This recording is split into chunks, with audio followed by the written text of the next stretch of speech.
Assalamualaikum warahmatullahi wabarakatuh. Saya Hafiz Safir Niko Iman, perwakilan SMA Negeri 1 Kalitidu, Bojonegoro dalam Lomba Cerdas Cermat Pendidikan Karakter SMA Award 2024. Saya akan menjawab 5 soal esai yang diberikan. Soal nomor 1, pendidikan karakter memiliki sejumlah manfaat penting bagi para pelajar.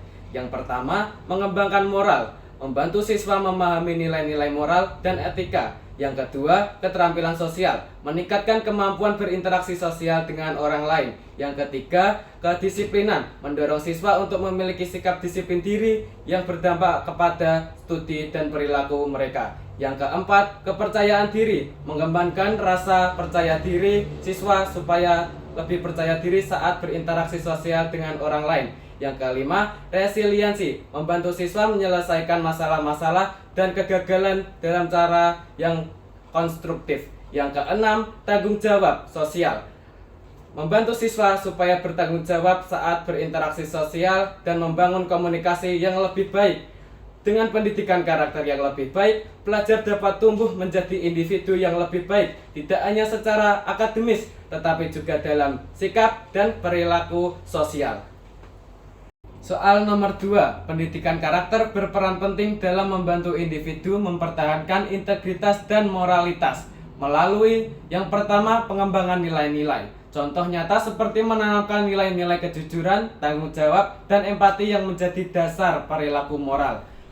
Yang kedua, peningkatan kesadaran diri dengan mengenali dan memahami nilai-nilai pribadi individu yang dapat lebih sadar akan keputusan yang mereka buat dan dampaknya terhadap orang lain. Yang ketiga, penyelesaian konflik.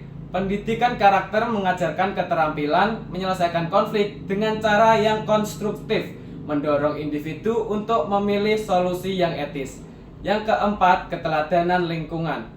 Keteladanan lingkungan pendidikan yang menekankan integritas, memberikan contoh nyata melalui guru dan pemimpin yang berperilaku sesuai dengan nilai-nilai tersebut. Yang kelima, penguatan komunitas. Pendidikan karakter seringkali melibatkan kerjasama dalam kelompok yang memperkuat rasa tanggung jawab sosial dan dorongan untuk berperilaku dengan integritas dalam tindakan komunitas. Dengan cara ini, pendidikan karakter berkontribusi pada pembentukan individu yang tidak hanya berintegritas, tetapi juga memiliki komitmen terhadap moralitas dalam setiap aspek kehidupan.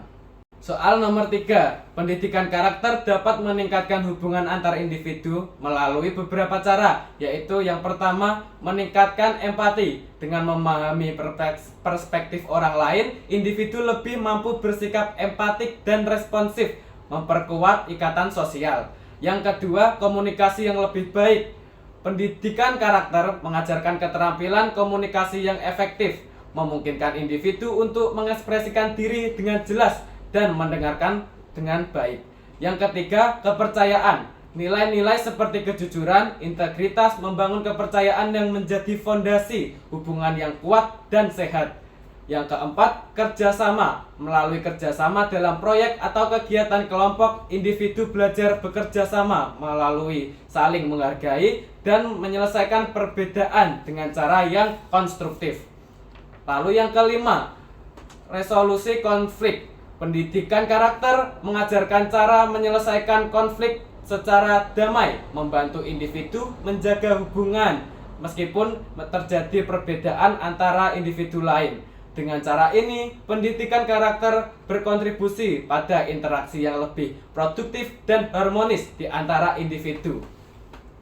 Soal nomor 4. Nilai-nilai Pancasila masih sangat relevan sebagai bintang penuntun di era teknologi digital dan otomatisasi. Meskipun tantangan baru muncul, berikut beberapa argumen yang mendukung relevannya.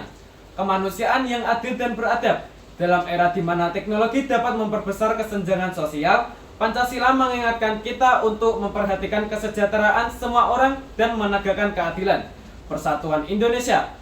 Konektivitas virtual bisa memperkuat hubungan antar kelompok, tetapi juga memicu perpecahan. Pancasila menekankan pentingnya persatuan di tengah perbedaan, yang tetap penting dalam masyarakat yang semakin terdiverifikasi. Kerakyatan yang dipimpin oleh hikmat kebijaksanaan dalam pengambilan keputusan berbasis data. Pentingnya untuk memastikan bahwa kebijakan yang diambil memperhatikan kepentingan masyarakat dan rakyat yang dilakukan dengan bijaksana, bukan hanya berdasarkan angka atau algoritma. Keadilan sosial. Pancasila menekankan pentingnya keadilan sosial yang relevan dalam menghadapi isu-isu seperti privasi data, penyalahgunaan teknologi, dan perlindungan hak asasi manusia. Adaptasi terhadap perubahan. Nilai-nilai Pancasila dapat berfungsi sebagai panduan moral dalam mengatasi dilema etika yang muncul di kemajuan teknologi, seperti penggunaan kecerdasan buatan dan big data. Dengan demikian, meskipun konteks zaman telah berubah, nilai-nilai Pancasila tetap dapat dijadikan pedoman untuk menghadapi tantangan dan memanfaatkan peluang di era digital.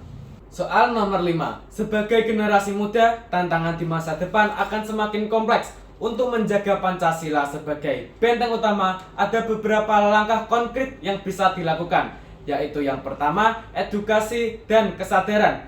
Mengadakan seminar, workshop, atau diskusi dengan nilai-nilai Pancasila di sekolah atau komunitas dengan memahami pentingnya Pancasila. Generasi muda akan lebih menghargai dan menerapkan dalam kehidupan sehari-hari. Yang kedua, Pancasila. Praktik nilai-nilai Pancasila. Mendorong kegiatan sosial dan mencerminkan sila-sila Pancasila seperti gotong royong, membantu sesama, dan berpartisipasi dalam kegiatan lingkungan. Ini bisa menjadi teladan bagi adik-adik yang lebih junior. Yang ketiga, penggunaan media sosial. Manfaatkan platform media sosial untuk menyebarluaskan informasi dan kampanye positif tentang Pancasila. Dengan ini, nilai-nilai Pancasila dapat menjangkau audiens yang lebih luas, terutama generasi-generasi muda. Yang keempat, mendorong diskusi kritis. Mengajak junior untuk berdiskusi tentang isu-isu terkini dan mengaitkannya dengan nilai-nilai Pancasila. Hal ini akan membangun pemikiran kritis dan mengajarkan mereka untuk menilai segala sesuatu yang prospektif Pancasila. Yang kelima, menjadi teladan. Menunjukkan sikap dan perilaku yang mencerminkan nilai-nilai Pancasila dalam kehidupan sehari-hari. Seperti